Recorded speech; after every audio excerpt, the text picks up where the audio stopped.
Some say size doesn't matter. Most women say it does. In sports, size can play a factor in an athlete's success, as in some cases, simply being bigger or stronger than an opponent can create an unstoppable force. But typically, size isn't everything, as huge players have failed in almost every league, and small players have enjoyed much success. For the purpose of this video, however, succeeding on the field of play has nothing to do with what you're about to see. I want to introduce you to the tallest and shortest players to have ever played their respective sports, soccer included. Welcome to another episode of Numbers Game, the long and the short of it.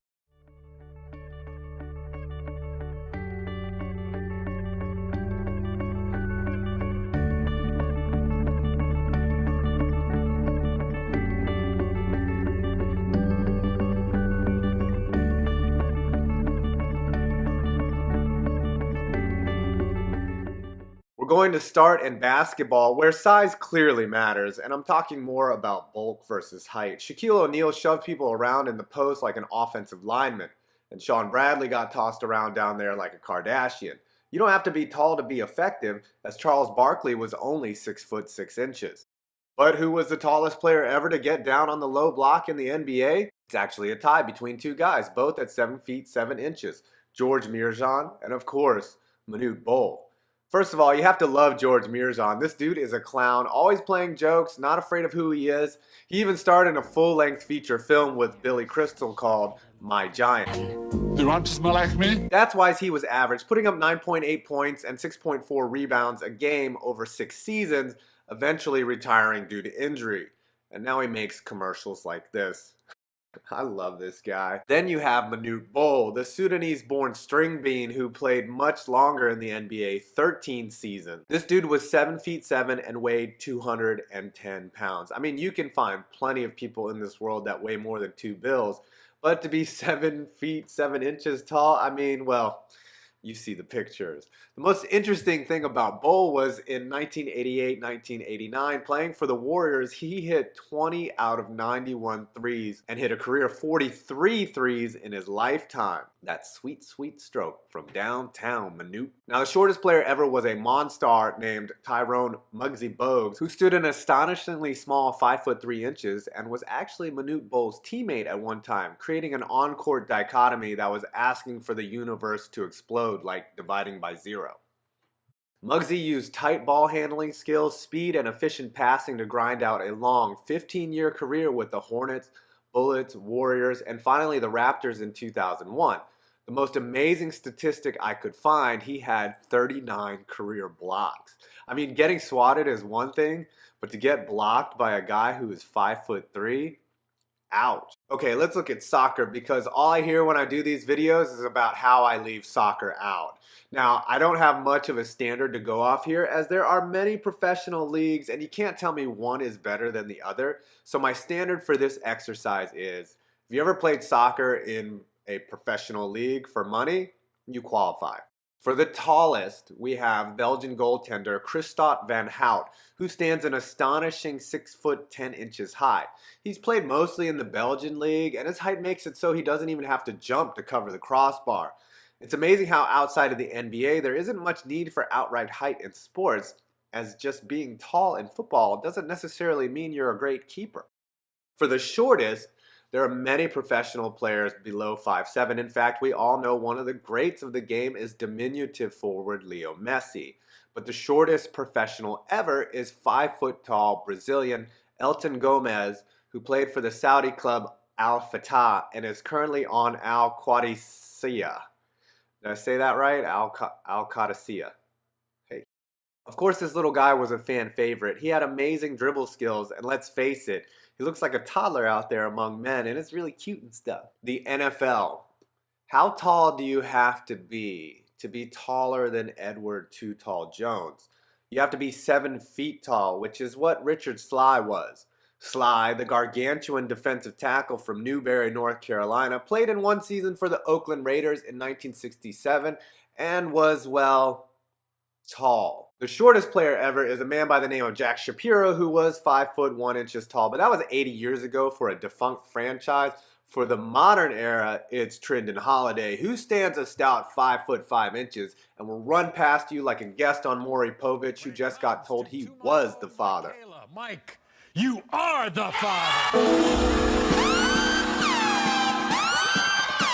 Holiday is a punt and kick return specialist who won a BCS national championship at LSU, scored 4 NFL TDs, and ran a 4.4340 at the combine. Also, Holiday looks like someone left Michael Vick in the dryer too long.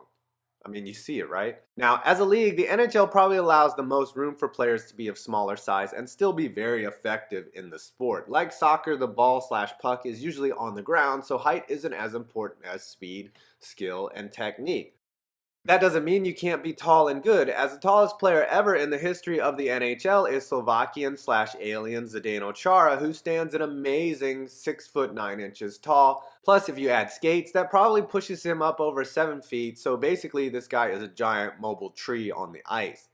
Now for the shortest active, you have Nathan Gerbe, who is 5'5", but the shortest ever was a goaltender by the name of Roy Waters, who was 5'3" and played in 8 NHL seasons from 1925 through 1937.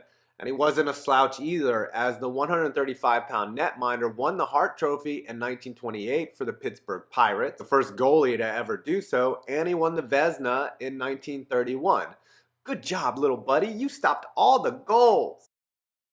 And now for my last sport, baseball, which has the best short guy story ever. Trust me, it's worth it. But first, the tallest player ever is retired pitcher John Roush, who stood 6'11" and was a journeyman reliever for 9 MLB teams, the longest stint being with the Expos/Nationals from 2004 to 2008. He also once got to face Jose Altuve, currently the shortest major leaguer, about 4 years ago, so here is your moment of zen. Now for the shortest major leaguers, this is maybe one of my favorite stories of all time. So if you're a baseball fan and are over 30, you probably know this tale because you've seen Ken Burns' baseball. And you probably also know how Tom Emanski helped his team win back-to-back AAU national championships. Revolutionary new training techniques that have produced baseball world's back-to-back AAU. Anyways, if you're not a baseball fan or are too young to have heard this wonderful yarn, I'm pretty much about to blow your mind. We have to have some background here. There was once a man by the name of Bill Veeck who owned the St. Louis Browns. Now, Bill Veeck was a Chicago native who would end up owning 4 big league clubs in his lifetime. Veeck was a showman. In fact, he was like the David Blaine of owners. He came up with giveaways, promotions. He once let the fans pick the decisions on the field, and also is the man who came up with Demolition Disco Night, which was a major backfire. I seriously can do a whole video about what a genius this guy was. In order to continually top himself, Veeck had a brilliant idea. In 1951, Veeck contacted a booking agency to hire a former welder to become a big league ball player. He would be used in spot duty, but would play a very important role. Considering this player had never even played baseball at any level, this was an unusual signing. The reason why Eddie Gaedel, 26 years old at the time, was signed to a big league contract? He was 3'7" tall, and Veeck brought him in for one purpose: to get on base. Brilliant if you think about it. Veeck was so smart he signed Gaedel to a contract on late Friday afternoon and knew the league office wouldn't review it for 2 more days until Monday.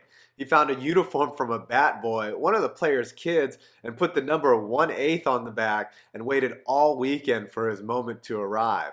And on Sunday, August 19th, 1951, probably the most bizarre history of ever was made.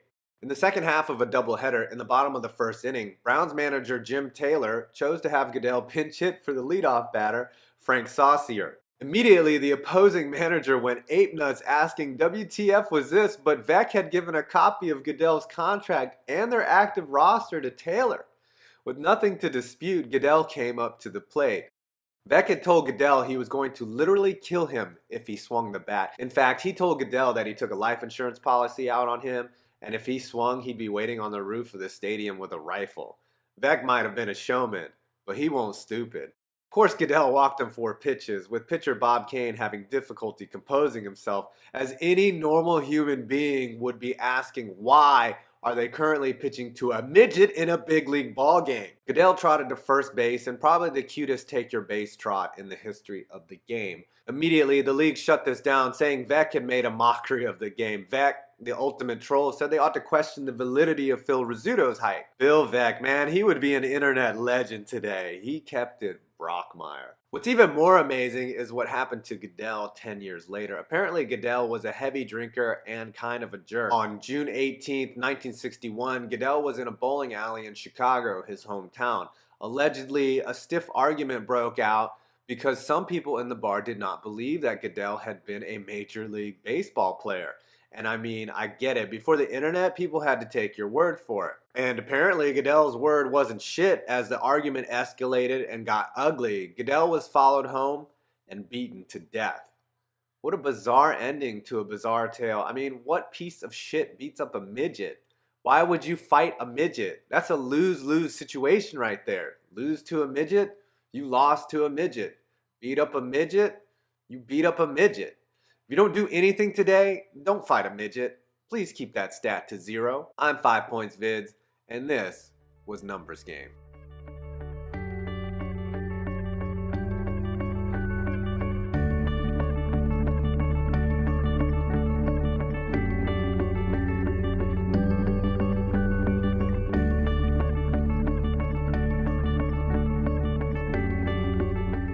Some say size doesn't matter. Most women say it does.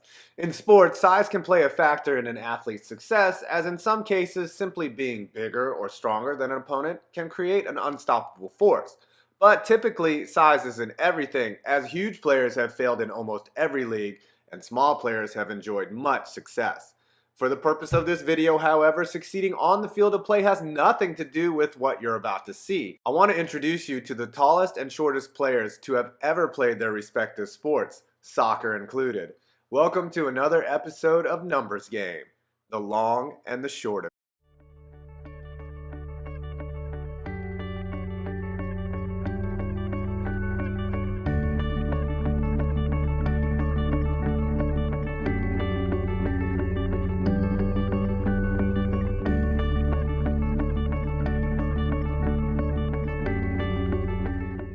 We're going to start in basketball, where size clearly matters, and I'm talking more about bulk versus height. Shaquille O'Neal shoved people around in the post like an offensive